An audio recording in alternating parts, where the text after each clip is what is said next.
अस्सलाम वालेकुम स्टूडेंट। आदाब।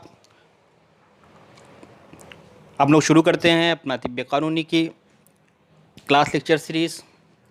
और आज इस सीरीज़ में हम लोग पढ़ने की कोशिश करेंगे वो है सफोकेशन, दम घुटना,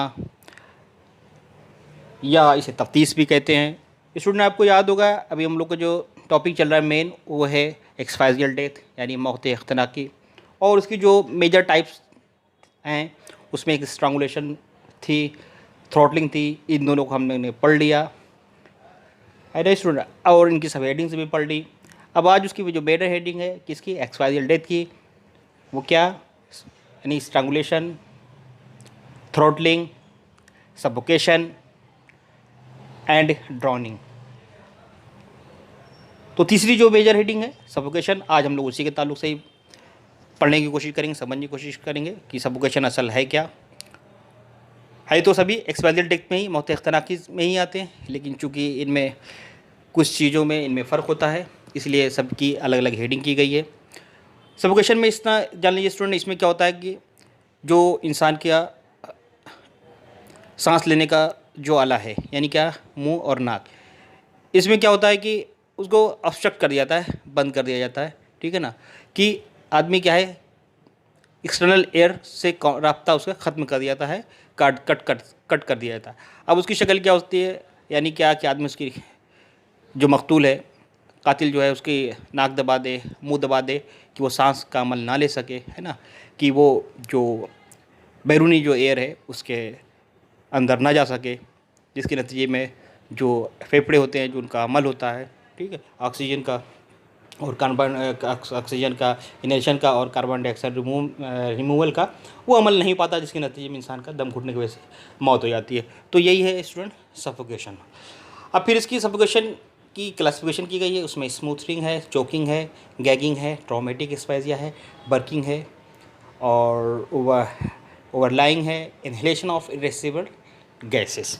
ये सब इसकी टाइप्स है, और इसकी छोटे टाइप्स भी हम लोग बहुत मुख्तसरन पढ़ेंगे और बहुत ज़्यादा इसको डीप पढ़ने की कोशिश नहीं करेंगे, क्योंकि इसका जो मेन थीम है वो इतना ही जान लीजिए स्टूडेंट कि जो अभी आप ये इस तस्वीर में देखिए, इस इमेज में देखिए, यानी कि स्मूथरिंग हो रही है। नंबर ए जो है बाई पिलो, और जो दूसरा है बाई हैंड।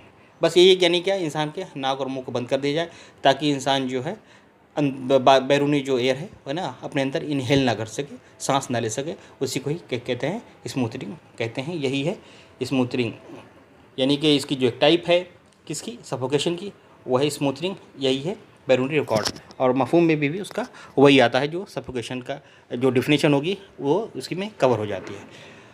और ये भी कह रहे हैं कि form of asphyxia cause by mechanical occlusion of the external respiratory orifices. जो बताया एक्सटर्नल ऑफिस क्या है, नोज एंड माउथ।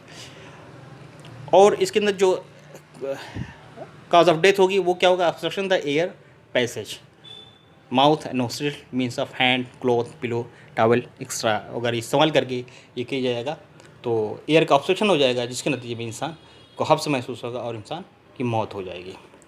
अब स्टूडेंट, बहुत मुश्किल नहीं है, जो आप पीछे से पढ़ते हुए आ रहे हैं स्ट्रंगुलेशन का, सेम चीज़ ही वही है।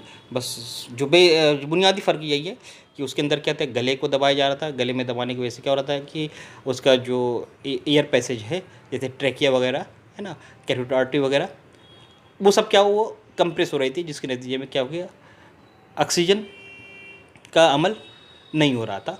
ठीक है ना, और ब्रेन तक जो है नहीं जा रहे थे ऑक्सीजन। इसके अंदर क्या है, स्टूडेंट को बाहर से ही बिल्कुल मना कर रोक दिया, ऑब्स्ट्रक्शन लगा दिया गया कि बैरूनी हवा जो है उसके अंदर, अंदर इंसान के अंदर है ना, उसको अंदरूनी यानी फेफड़े के अंदर ना पहुंच सके, और उसके नतीजे में क्या, उसकी डेथ हो जाएगी। वही है सफोकेशन। अब इसकी स्टूडेंट ऑटोप्सी फाइंडिंग, यानी कि तिब्बे कानूनी के जो ज़वाहिर होंगी है ना, वो क्या क्या इसके अंदर मिलेगा जब इंसान एग्ज़ामिन करेगा, वो जो इसके अंदर जो जब पोस्टमार्टम का वक्त आएगा तो उस वक्त में क्या क्या फाइंडिंग मिलेगी वो बता रहे हैं इसके अंदर।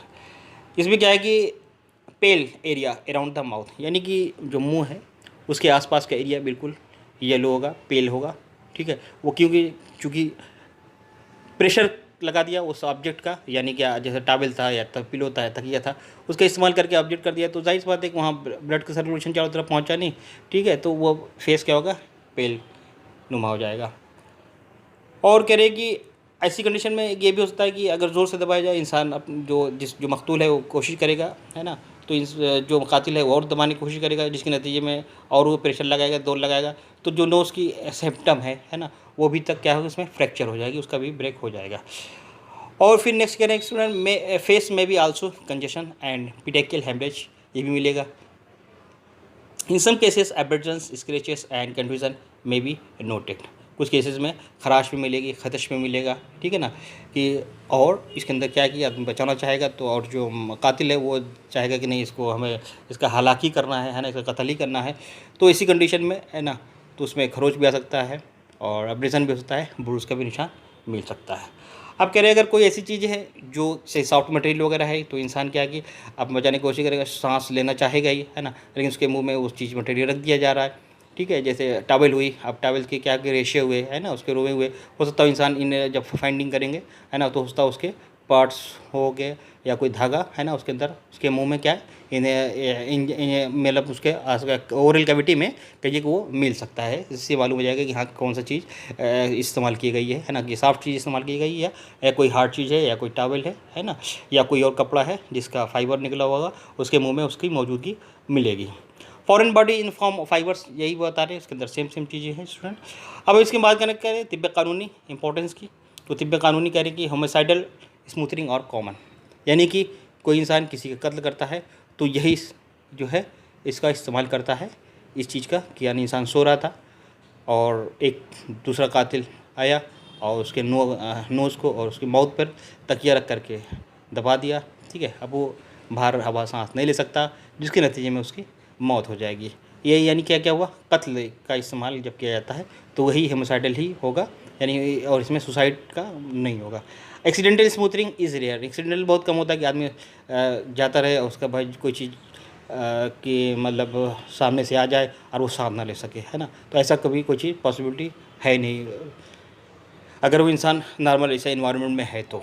अब कहीं ऐसा जगह पे गया हुआ है जहाँ पर एयर ही नहीं है, हवा ही नहीं है, तो फिर ज़ाहिर सी बात है कि वो एक्सीडेंटल के तौर पे ऐसा हो सकता है कि वो इंसान हवा नहीं ले सकता, उसके सांस नहीं ले सकता है, उसको हवा की पूर्ति नहीं होगी, हवा नहीं मिलेगी तो वो सांस नहीं ले पाएगा। एक आधा स्टूडेंट तीसरे जो है मेडिको लीगल इंपॉर्टेंस में ये है कि sexually perverted person may cover the head with plastic bag during autoerotic activity and get suffocated.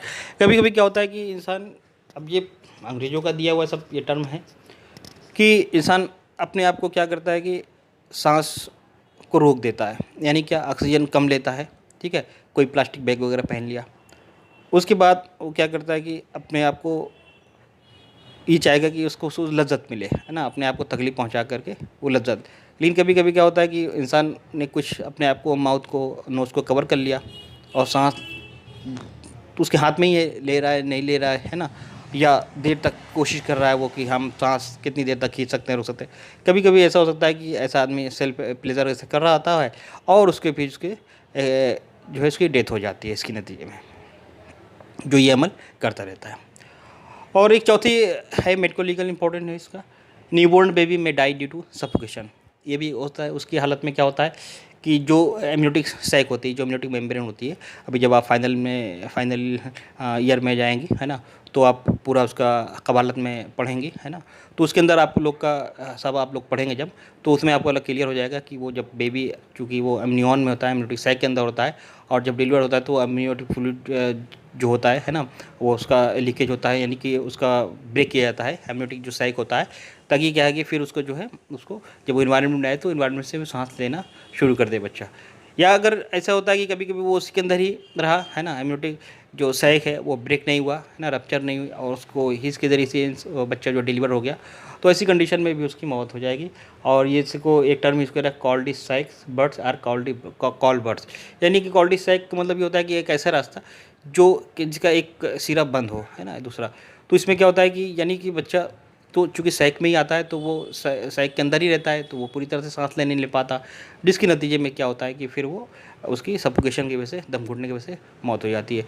लेकिन अगर यही होता है कि अगर आदमी ऐसी जगह पे जाता है ना, डिलीवरी के लिए, जहाँ पर क्या है पूरा स्टाफ होता है हॉस्पिटल का, अगर वो कंडीशन होती है बच्चे की, तो वो फ़ौरन एक्सटर्नल आने के बाद भी बच्चा अगर बाहर दुनिया में आ गया, उसके बाद भी उसका जो है सैक को रैप्चर कर दिया जाता है और बच्चे को बचा लिया जाता है, यानी कि उसको हब्स होने से या सफोकेशन होने से बचा लिया जाता है। तो स्टूडेंट ये एक छोटी सी हेडिंग थी जो हमने पढ़ा, और इंशाल्लाह हम नेक्स्ट इसका जो दूसरी हेडिंग है अब हम नेक्स्ट उसको पढ़ेंगे। तब फिर मिलते हैं हम लोग नेक्स्ट लेक्चर में। अल्लाह हाफिज़।